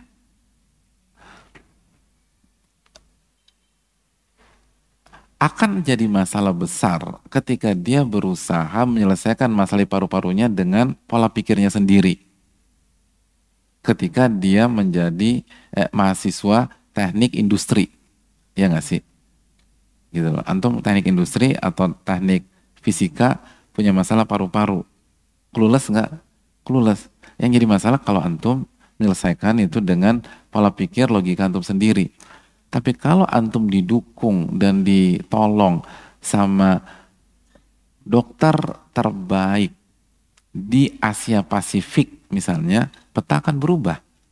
Kenapa? Karena walaupun kita nggak ngerti apa-apa, tapi yang dukung kita adalah pakarnya. Makanya bicara masa depan, arah kemana, kalian dan kita semua harus deket sama Al-Alim yang maha mengetahui. Al-Khabir yang tahu yang global dan yang details. Itu poin. Adapun kalau kalian ngadepin masa depan hanya mengandalkan diri kalian, repot. Karena usia-usia kalian, ilmu kalian udah matang atau belum? Belum. Kalau kalian bilang ilmu kalian matang, kalian sombong dan kalian akan stagnan. Karena setelah klimaks adalah anti klimaks. Kalian ilmu kalian belum matang. Oke, pengalaman hidup kalian udah banyak atau belum? Belum, gitu loh. Kalian udah pernah ngerasain gimana ngasuh anak 3? Belum kan gitu loh. Gimana peningnya segala macam. Jadi pengalaman hidup kalian belum banyak. Jadi kalau kalian ngandelin diri sendiri itu sebuah kesalahan berpikir. andalkan al-alimul khabir. Makanya itu pentingnya dekat sama Allah, sujud sama Allah, istikharah, minta petunjuk. Ini baiknya saya tuh kemana ya Allah gitu loh. Lalu yang berikutnya, ketemu sama senior. Seniors itu penting. Nabi SAW bersabda, al-barakatu ma'akabirikum, keberkahan bersama para senior. Senior di sini bisa senior secara ilmu dan bisa senior secara pengalaman. Dan yang lebih baik lagi kalau dalam diri seseorang berkumpul ilmu yang matang dan pengalaman yang tinggi. Itu dekat-dekat orang seperti itu. Baik secara ilmu agama untuk bangun basic maupun bidang-bidang kalian masing-masing harus dekat sama senior, harus jemput bola gitu loh. Dan jangan pasif, jangan jual mahal, jangan nunggu diajak, nggak bisa. Apalagi kalau kalian incar orang-orang hebat, itu kan orang yang menggabungkan antara ilmu dengan pengalaman yang tinggi. Kira-kira pengangguran atau sibuk hadirin? Sibuk. Jadi kalau kalian cuma pasif, abisan aku nggak diajak, nggak diinin, ya orang-orang kayak gitu nggak akan bisa kalian gapai. Orang-orang gitu bisa kalian gapai kalau kalian kejar terus, dan tanpa gengsi, tanpa malu, tanpa sombong, tanpa minder. Makanya Imam Mujahid dalam Sahih Bukhari mengatakan, la yata'alamul ilma mustahin wala mustakbir. Nggak akan berhasil dalam dunia ilmu orang yang sombong, arogan, atau orang yang minder, nggak akan berhasil. Jadi jemput bola gitu. Jadi kejar. Siapalah saya Pak Ustadz? Kalau lupa siapa saya, buka KTP, baca lagi gitu. Lalu maju lagi gitu. Jadi siapa? Dan kalian tuh jangan kegeeran. Di usia kalian memang kalian belum menjadi siapa-siapa. Jadi justru sebenarnya kekuatan kalian di sana. Ketika kalian belum jadi siapa-siapa, gengsi kalian belum besar, lalu status sosial kalian belum disorot, kejar orang-orang hebat semaksimal mungkin. Ketemu dengan ini, ketemu dengan itu, minta masukan, minta tolong dibacain, gitu. Kira-kira arahnya saya tuh kemana ya? Bicara, terus doa nggak putus-putus, minta petunjuk, istikharah terus. Insya Allah, ulama mengatakan tidak akan menyesal orang yang istikharah dan musyawarah dengan para pakar. Salah satu blind spot sebagian pihak di usia kalian kurang gaul dengan senior dan kurang gaul dengan orang-orang besar, orang-orang sukses. Padahal orang-orang yang gini loh, salah satu kunci sukses kalian adalah kalian harus bergaul dengan orang-orang di level atas yang jago-jago. Dan biasanya kalian minder, ya nggak sih? Nggak ya? Kalian urat malu kalian udah putus atau belum? Oke, banyak di usia kalian tuh minder. Padahal on the other hand, di sisi lain, orang-orang besar itu salah satu kebutuhannya bergaul dengan orang-orang kayak kalian. Kenapa? Regenerasi. Mereka butuh suksesor. Mereka butuh orang yang melanjutkan perjuangan mereka. Mereka butuh darah muda, gitu. Mereka butuh anak-anak muda yang punya energi. Karena makanya kan kaidah para ulama, hikmatus syuyukh, hamasatus syabab wa hikmatus syuyukh. Semangat tuh harus anak muda, tapi bijaksana orang tua, kematangan orang tua. Jadi orang tua kalau ketemunya sesama orang tua dan sesama senior terus, itu bisa nggak produktif banget gitu loh. Nanti pembahasannya apa? Kalau orang tua ketemu herbal gitu loh, dokter yang paling bagus gitu loh, akupuntur, gitu, totok, biasa gitu tuh kalau udah usia 50 tahun ketemu sesama mereka tuh biasanya kita punya, ini ada bagus nih dokter ini. Jadi karena udah masalah kesehatan dan seterusnya. Nanti saling cerita cucunya, cucu aku udah bisa jalan, cucu aku udah bisa kecebur, dan terus segala macam. Ya bagus sih, tapi kalau selalu begitu nggak sehat. Tapi kalau ketemu sama anak-anak muda yang punya energi, punya semangat, berani maju dan seterusnya, itu beda peta. Maka harus ada kolaborasi, bukan hanya dengan sesama segmen, tapi lintas segmen dan lintas generasi sehingga solid gitu loh. Dan itulah kehebatan Nabi SAW. Nabi punya para senior seperti Abu Bakar, Umar dan seterusnya, dan Nabi punya anak-anak muda seperti Usama bin Zaid, Ali bin Abi Thalib dan lain-lain. Dan beliau punya di tengah-tengah seperti Umar bin Khattab radhiyallahu ta'ala an. Jadi sekali lagi, Itu yang harus dilakukan. Jadi maksud saya tuh jangan minder gitu loh. Kalau kalian punya kalau kalian punya kapasitas, ya, punya kompetensi, kalian punya adab dan kalian punya spirit, orang-orang di level atas itu welcome dengan kalian. Dan kalau ternyata kalian nggak diterima, kalian dibuang dan seterusnya, berarti bisa jadi mereka bukan di level tersebut. Karena orang-orang di level atas tahu kita harus berpikir jangka panjang dan kita nggak bisa berhasil lalu kita lupakan generasi berikutnya. Harus ada regenerasi dan regenerasi itu adalah kalian. Allah Ta'ala bisa mungkin itu. Ada pertanyaan lain dari akhwat kali ya, soalnya akhwat baru satu tadi, silakan. Terakhir kali ya. Iya. Kalian udah bosan belum sih? Belum. Udah ya? Oh, belum.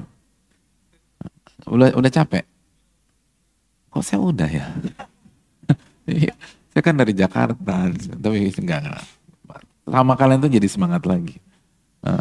Paling capeknya datang setelah pulang dari sini gitu. Ternyata kita udah nggak semudah dulu lagi. Tapi Akhwat apa mau nanya apa? Ada bertanya. Ya apa? Assalamualaikum warahmatullahi wabarakatuh. Assalamualaikum ya Ustadz. Waalaikumsalam. Semoga Allah Subhanahu wa taala merahmati para ulama dan ustadz beserta keluarga.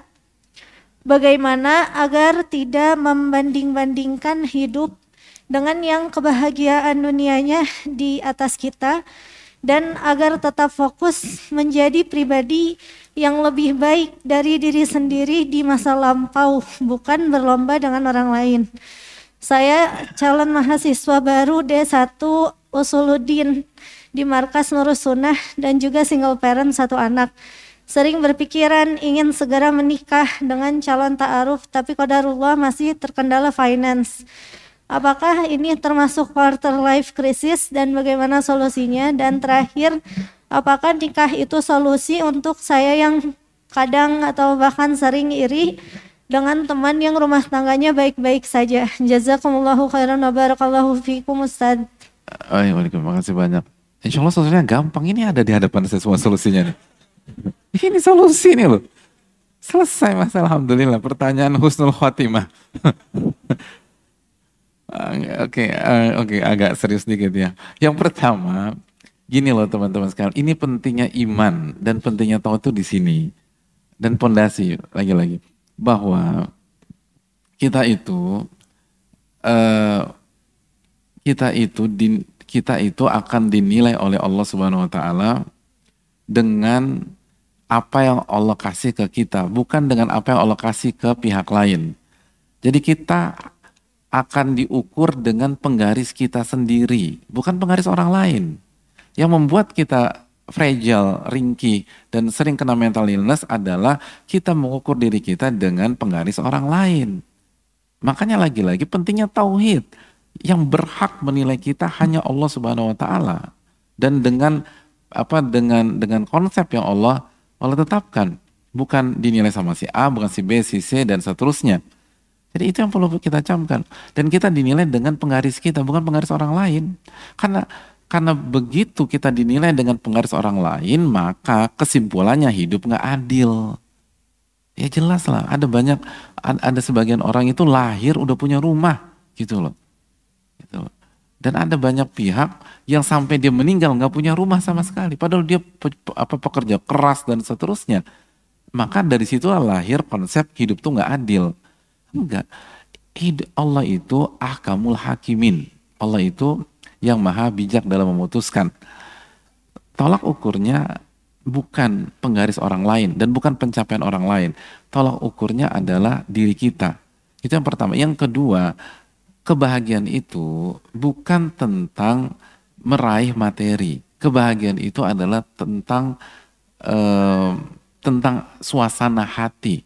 Begitu hati kita sesuai dengan iman dan ketakwaan, maka kita akan bahagia. Walaupun achievement kita nggak sementereng pihak lain.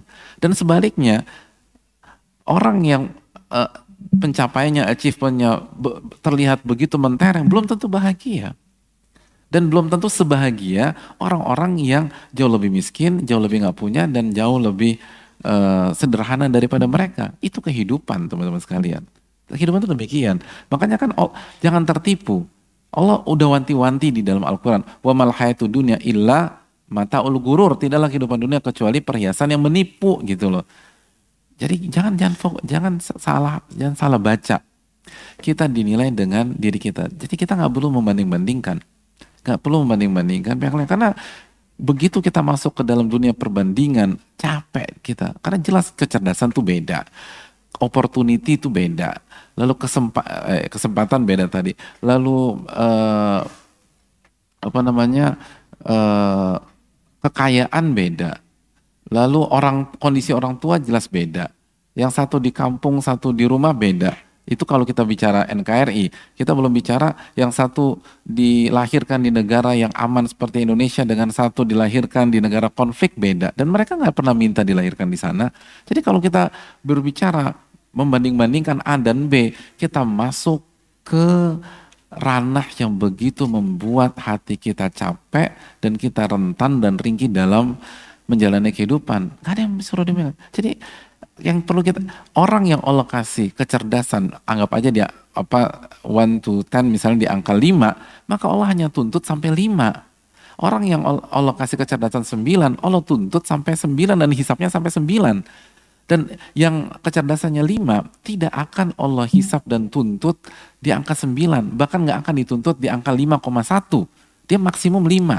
Dan kalau dia berhasil 5, dia akan bahagia. Walaupun mungkin dalam sisi-sisi formalitas dunia dia nggak tembus gitu loh. Mungkin dia misalnya nggak tembus ITB. Kenapa? Karena dia udah berjuang, dia udah belajar di SMA, tapi kecerdasannya emang nggak sampai ke ITB. Tapi dia bisa bersaing kebahagiaan dengan banyak mahasiswa ITB. Karena inti dari kebahagiaan bukan menyamai pihak lain atau mengalahkan pihak lain, tapi bagaimana bertakwa semampu kita. Begitu kita bertakwa semampu kita, maka kita akan bahagia. Walaupun secara gelar kalah, secara nilai kalah, secara kekayaan kalah, dan seterusnya. Itu poin. Poin yang kedua masalah pernikahan. Apakah pernikahan itu solusi? Jawabannya solusi bagi masalah yang bernama jomblo. Tetapi masuk ke masalah berikutnya sebagai suami atau sebagai istri. Kita tuh berpindah dari ruang ujian ke ruang ujian berikutnya. Itu kayak kita dulu ujian nasional, pindah dari ujian fisika ke ujian kimia gitu loh. Dua-duanya susah, iya susah. Emang dikata nikah tuh gampang, aduh jangan. Itu nggak ada gampang-gampangnya nikah. Nikah susah. Benar-benar susah. Kata Allah Subhanahu wa taala tentang pernikahan dalam surat An-Nisa 21 kan wa akhadna minkum mitsaqan ghalidha. Istri kalian mengambil ikatan yang sangat kuat dengan kalian. Antum belajar pramuka enggak? Belajar ikatan. Kalau kita buat simpul yang ringkih, maka mudah untuk dibuat. Tapi kalau kita buat simpul yang sangat kuat, itu susah untuk dibuat. Allah yang mengatakan, pernikahan itu simpul yang kuat. Berarti salah satu maknanya, pernikahan itu susah. Pernikahan susah, hadirin. Kurang tegas, kurang emphasize. Pernikahan susah. Bercanda. Ya, biar agak goyang dikit lah. Enggak, saya tuh bukan membuat hadirin jadi fobi pernikahan. Karena jadi jomblo juga susah. Sangat susah gitu. Saya ingin hadirin sekalian tuh memahami bahwa hidup itu tentang dua sisi. Jangan masalah kita itu kita sering kali melihat ujian hidup dari satu sisi aja. Kalau kena musibah lihat dari sisi buruknya. Kalau lihat kenikmatan lihat dari sisi enaknya. Padahal hidup itu dua-duanya ujian. Selalu ada dua sisi. Dan nikah yang kesulitan nikah itu seringkali dilupakan oleh mayoritas jomblo gitu loh. Kenapa? Salah satunya mungkin teman-temannya yang sudah nikah hanya cerita yang enak-enaknya aja atau baru dapat yang enak-enaknya aja karena baru nikah minggu lalu atau 2 minggu lalu atau sebulan yang lalu. Coba bergaul dengan orang yang nikah 20 tahun, 15 tahun pernikahan dan seterusnya. Itu peta berubah, teman-teman sekalian. Dan memang sebagian pihak bukan sebagian pihak itu ada yang tahu setelah dia ketika dia menjalani kehidupan pernikahan dia tahu susahnya, tapi dia nggak mau kasih tahu temannya. Justru sebaliknya dia komporin temannya, gue tuh nyesel banget nikah. Kenapa nyesel? Kenapa nggak dari dulu? Terus kau tahu WK dan seterusnya. Iya, padahal sebagian pihak, sebagian lagi ini nggak generalisir, itu apa namanya? Kadang-kadang modusnya tuh nggak baik gitu loh. Ingin biar dia nggak sendirian gitu loh. Karena semua hal yang nggak enak akan terasa ringan kalau ada teman senasib dan sepenanggungan. Lo serius? Kalian pernah distrap waktu upacara bendera hari Senin nggak dulu? Nggak pernah gitu loh. Nggak pernah. Jadi semuanya pembina upacara semua dulu. Dari SMA udah punya. Bagus. Kan pada saat kita distrap, itu gara-gara apa? Misalnya kita terlambat masuk. Kita datang jam 7 lewat 1. Bel jam 7. Jam 7 jam 1 kita ngeliat tuh gerbang udah mulai tutup dan kita dan teman kita yang paling depan yang di paling terakhir depan kita udah bisa masuk, sedangkan kita nggak berhasil masuk. Terpuruk nggak? Terpuruk. 7 lewat 1 terpuruk. 7 lewat 3 ada satu lagi di belakang terlambat. Itu terpuruk nggak? Masih terpuruk tapi sudah agak ringan. 7 lewat 10 ada 10 orang terlambat di belakang kita. Itu zikirnya udah beda, udah alhamdulillah. Gitu. 7 lewat 1 innalillahi, tapi 7 lewat 10 sudah alhamdulillah. Kenapa? Karena ada banyak teman. Lalu akhirnya di setrap barang-barang itu cengar-cengir depan semuanya. Cengar-cengir. Adapun kalau sendirian, aduh dipajang itu berat. Nah itu hati-hati gitu. Itu maksud saya itu ini bukan hanya di pernikahan, tapi itu modus manusia. Manusia tuh begitu. Pengen cari teman. Itu yang dikatakan diriwayatkan dari Utsman bin Affan. Waddati zaniyatu an takuna qulu niswati zawani. Wanita pelaku zina ingin semuanya itu berzina gitu. Itu poin. Kan demikian.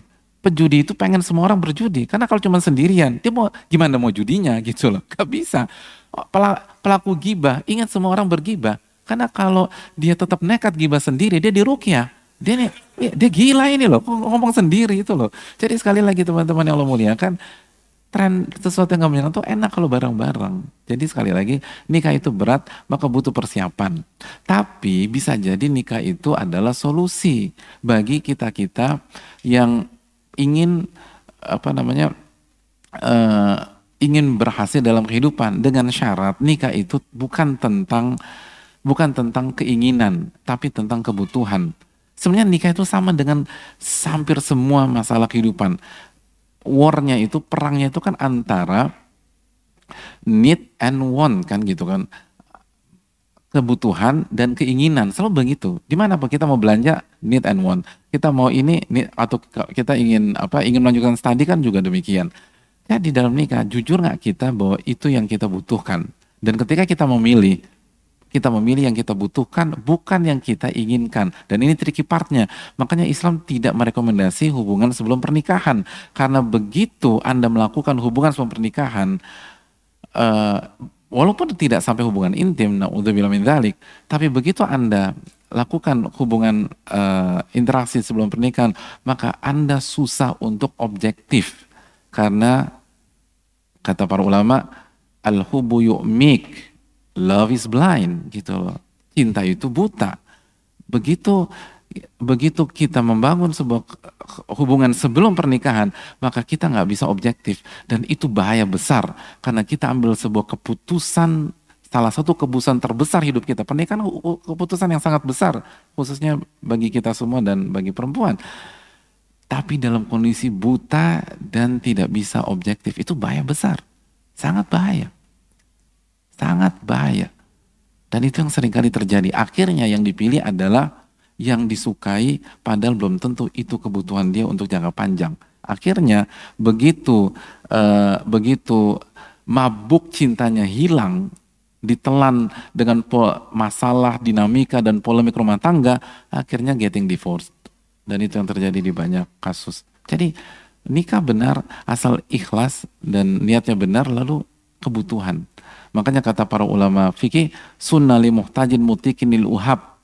Ketika mereka bicara pernikahan, mereka katakan nikah itu sunnah bagi yang mampu dan butuh. Ini penting. Karena kebutuhan yang akan membuat peta akan berubah. Nah kalau kita butuh, lalu kita diberikan taufik oleh Allah, nikah adalah salah satu solusi yang paling mujarab untuk pendewasaan diri, untuk pembangunan karakter, dan untuk membangun jiwa tanggung jawab sehingga kita jadi orang besar ke depan itu. Dan ini sekaligus tambahan bagi teman-teman yang merasa menjadi generasi sandwich, itu positif. Lihat positifnya, jangan negatifnya. Itu kita dilatih menjadi orang yang bertanggung jawab dari muda dan pahalanya besar, mendukung keluarga, jadi tulang punggung keluarga, itu pahalanya gede banget. Mungkin ada beberapa pengorbanan yang harus kita lakukan dalam nilai, sehingga berpengaruh ke nilai formal, tapi dari penilaian utuh kita sebagai manusia, sebagai human being, itu keren banget asal kita ikhlas, kita tulus, dan kita tawakal kepada Allah Subhanahu wa taala. Ini yang bisa disampaikan. Jazakallahu khair. Senang bisa bertemu dengan teman-teman semua. Semoga Allah terima amal ibadah kita pada pagi dan sore siang hari ini. Dan mohon maaf karena tadi saya bilang harus berpacu dengan wush karena harus balik lagi ke Jakarta langsung dari Salman ini. Dan semoga Allah berkahi antum semua, Allah berkahi semua teman-teman mahasiswa yang hadir maupun yang tidak hadir. Allah berkahi DKM Masjid Salman dan Allah berkahi lingkungan kampus kita sehingga bisa menjadi rahim umat dan orang-orang yang tangguh untuk bangsa negara kita di kemudian kelak, dan belajar yang benar dan jangan setengah-setengah, dan bangun pondasi yang kuat. Dan Allah dan Rasulnya menyatakan dari hadis Nabi SAW, ahabun nasi ilallah anfa'uhum linnas. Orang yang paling Allah cintai diantaranya adalah orang yang paling bermanfaat bagi manusia. Jadi jadilah orang yang bermanfaat bagi umat, bangsa dan negara kita. Dan semoga Allah hilangkan segala krisis dan masalah dalam diri kita dan bangsa kita. Subhanallah, la ilaha illa anta, astaghfiruka wa atubu ilaik. Assalamualaikum warahmatullahi wabarakatuh. Terima kasih.